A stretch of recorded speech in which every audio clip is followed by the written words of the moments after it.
Selamat siang saudaraku.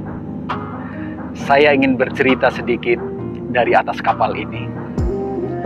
Dalam perjalanan saya ke Tanjung Lesung, saya mempunyai cerita kisah seorang pemburu. Jadi ceritanya ini, pesan moralnya, janganlah berprasangka buruk terhadap orang lain tanpa mengetahui kejadian yang sebenarnya. Jadi pemburu ini, dia meninggalkan anjingnya di rumahnya untuk menjaga anaknya yang masih menyusu, agar anjing ini melindungi anaknya itu, dan dia pergi berburu. Di perjalanan pulang, dia mendengar tangisan anaknya, dan kemudian dia buru-buru berlari ke rumah, dan dia mendapati anjingnya di depan rumah menggonggong dan berlumuran darah di mulutnya. Lalu dia menyangka, seperti kita juga pasti menyangka, bahwa anjingnya itu telah menggigit anaknya. Kemudian dia kesal, dia menodongkan senapannya dan dor, anjingnya itu mati. Lalu dia bergegas buru-buru masuk ke dalam untuk melihat keadaan anaknya. Dan dia menemukan seekor serigala yang sudah mati berlumuran darah.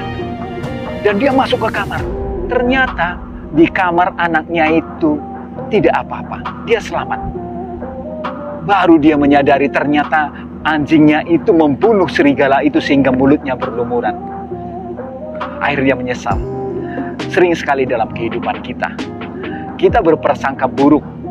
Kita berprasangka buruk sehingga banyak yang menjadi korban. Betapa seringnya terjadi hubungan terputus akibat salah paham. Maka janganlah kita hanya melihat dari mata kepala saja, tetapi lihatlah dengan akal pikir sehat kita. Jadi hendaklah kita mengetahui perkara yang sebenarnya terlebih dahulu, dan jangan langsung tergesa-gesa menghukum atau memutuskan suatu perkara hanya dengan pandangan mata saja.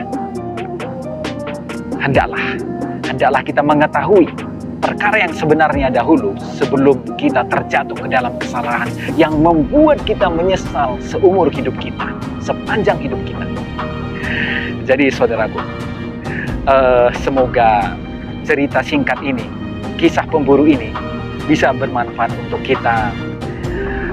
Sampai jumpa di motivasi berikutnya. Terima kasih. Semangat.